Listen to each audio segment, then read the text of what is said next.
J'ai mon petit frère qui avait amené la manifestation à Maya Maya, et qui est en prison depuis le 15 janvier 2016. Et là, ruiné, les avocats, le nourrir tous les jours. Et j'arrive pas à... Là, il est malade, il n'y a pas de médicaments, il n'y a rien. Il est en cellule isolée. Bref, il ne voit plus bien. Moi, c'est le seul frère. Là, aujourd'hui, on a pu si ma maman est morte, c'est à cause de ça. Parce que c'était son seul fils. Il était tombé jusqu'à s'amener à la mort. Donc, je peux dire qu'elle est morte pour ça. En sachant très bien que la France fait partie de la communauté internationale. La France a les capacités de dire non à cette conférence internationale.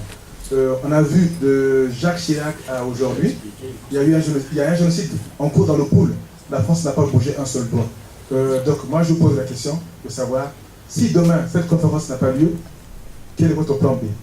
Merci.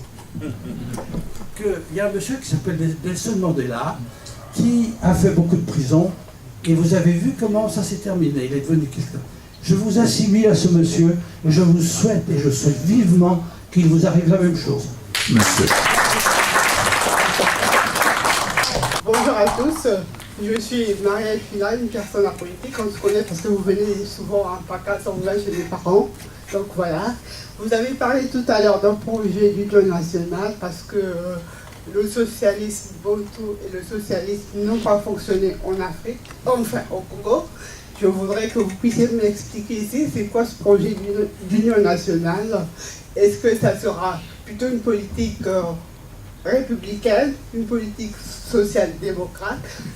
Il ne s'agit pas pour moi ici de cloner les modèles occidentaux, modèles et de l'État français en Afrique. Je voudrais juste que vous puissiez nous expliquer ici en quoi cela consiste. Merci. Vous êtes la sœur de M. Congo, nous allons nous voir tout à l'heure, puisque le problème de M. Congo m'a été posé. Dans un premier temps, apparemment, on ne le retrouvait pas sur la liste des prisonniers politiques affiliés au CDRC. Ça, c'était la réalité qui était venue. J'ai envoyé son nom aux organismes internationaux qui s'occupent des prisonniers politiques affiliés au CDRC. Dernièrement, j'en avais parlé à son épouse à Brazzaville il y a moins d'une semaine. Tout à l'heure, on se verra à l'issue de la conférence. Le deuxième point, vous savez, monsieur, quel est le plan B? Mais pourquoi vous ne voulez pas que la France accepte qu'il n'y ait pas de conférence internationale? Elle va de ses intérêts. J'ai dit tout à l'heure qu'aujourd'hui, ceux qui font la politique, ce ne sont plus les politiciens. À l'époque du roi, c'était le roi qui fixait la politique. Aujourd'hui, les rois sont devenus les multinationales. Donc, la plupart des gouvernements sont des exécutants des multinationales. Si les multinationales ne veulent pas, si vous m'avez posé la question de savoir si les multinationales n'acceptent pas d'avoir une conférence internationale, quel serait votre plan B? Quoique je ne l'aurais pas donné, parce que si je la donne, ça se prendra ses dispositions. Cela va de soi. Un général ne donne jamais l'étape d'après. On reste sur l'instant T. Et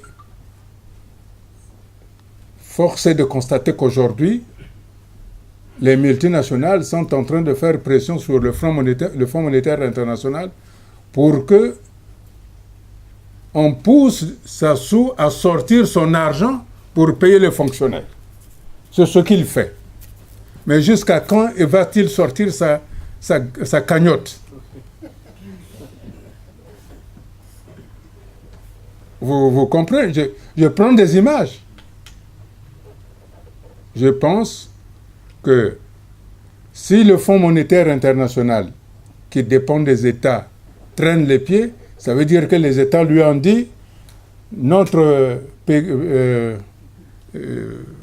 notre pièce là, on ne veut plus que ça rentre chez quelqu'un à qui on a déjà aidé, qui a fait 2 fois la faillite. Hein? Ça veut dire que, prenez aujourd'hui, je prends le cas de la Banque Lazare. Vous savez pourquoi la Banque Lazare l'a aidé? Et c'est peut-être le baiser de la mort. Hein? C'est peut-être le baiser de la mort. Hein? Vous savez, le griot de Sasso, là, Jean-Paul Pigas, dans le parent, c'est celui qui gère la Banque Lazare. Il a traité la France de colonialiste. Lui-même, il est français, mais il traite la France de colonialiste. C'est qu'il est colonialiste lui-même. Ça veut dire qu'il est en difficulté. Quand il traite la France de colonialiste, il traite la Banque Lazare de colonialiste. Hein? Donc, ils ont des difficultés. Et vous savez, c'est bien beau d'avoir les armes, mais il n'y a rien de plus puissant que la diplomatie souterraine. Ceci étant dit, qu'est-ce que l'Union nationale?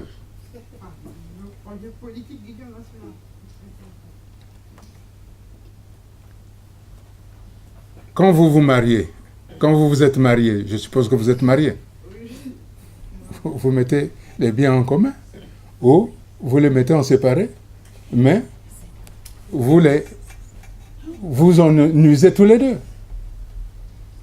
Moi, je dis que la partie nord du Congo, aujourd'hui, qui gère les bijoux de famille, les gère uniquement pour la partie nord. Et même aujourd'hui, la partie nord n'en voit rien. Il les gère pour son clan, pour sa famille. Et moi, je dis, faisons une politique de l'Union nationale pour que tous les pays bénéficient des ressources du pays en même temps. Est-ce que ça sera droite, gauche, centrale? Moi, je suis pour ce que j'avais appelé à l'époque, pour ceux qui me connaissent, le Kulukutucha Kazungangolo Kasa. Ça veut dire une politique libérale tournée vers la société. Voilà. Vous m'avez déjà lu sur alors. Pourquoi vous me... Voilà. Et donc ça, si vous voulez que le Congo s'avance, il faut d'abord que les uns et les autres vivent dans le même pays. C'est ça l'Union nationale. À partir de cette politique de l'Union nationale, nous pouvons avoir une politique d'investissement en créant des entreprises à objets sociaux dont le but est de produire pour la consommation locale. Nous n'avons pas besoin d'envoyer nos productions en France. Nous avons besoin de produire au Congo et de manger au Congo. Pour que, ce n'est pas de l'autosuffisance, pour que les gens ont de l'emploi et pour qu'ils s'expriment. Vous savez, qu'est-ce qu'une nation? Qu'est-ce que la nationalité de quelqu'un? La nation d'un individu, c'est celle qui favorise pour lui l'explosion de ses rêves. Ceux qui sont français, ils sont français dans l'âme, ou les Américains sont américains, ou les Britanniques sont britanniques, parce que c'est la Grande-Bretagne, parce que c'est la France, parce que ce sont les États-Unis qui permettent que cet individu-là s'épanouisse.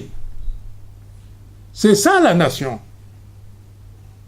Au Congo, les Congolais ne s'épanouissent pas avec leurs propres produits. Ce sont des individus qui profitent les produits de tout le monde pour se créer des villas. J'ai entendu dire qu'il y a des gens qui ont 250 maisons à étage au Congo. 250 maisons. Comment font-ils pour vivre dans 250 maisons? Voilà la politique de l'Union nationale. Faisons une politique où le nord, le sud, le centre, l'ouest, si vous voulez, la plus petite parcelle du territoire congolais dans son ensemble doit jouir des bijoux de la famille, c'est-à-dire des ressources naturelles.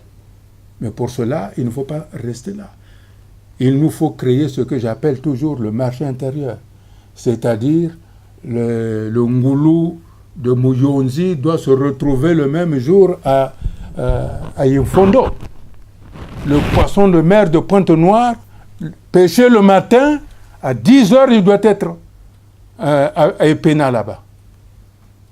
Et à Epena, je crois, il y a l'huile qui est là-bas. Cette huile-là doit se retrouver au sud, où l'arachide des plateaux de 15 heures doit être mangé impérativement à Kinkala ou je ne sais où. Voilà l'Union nationale.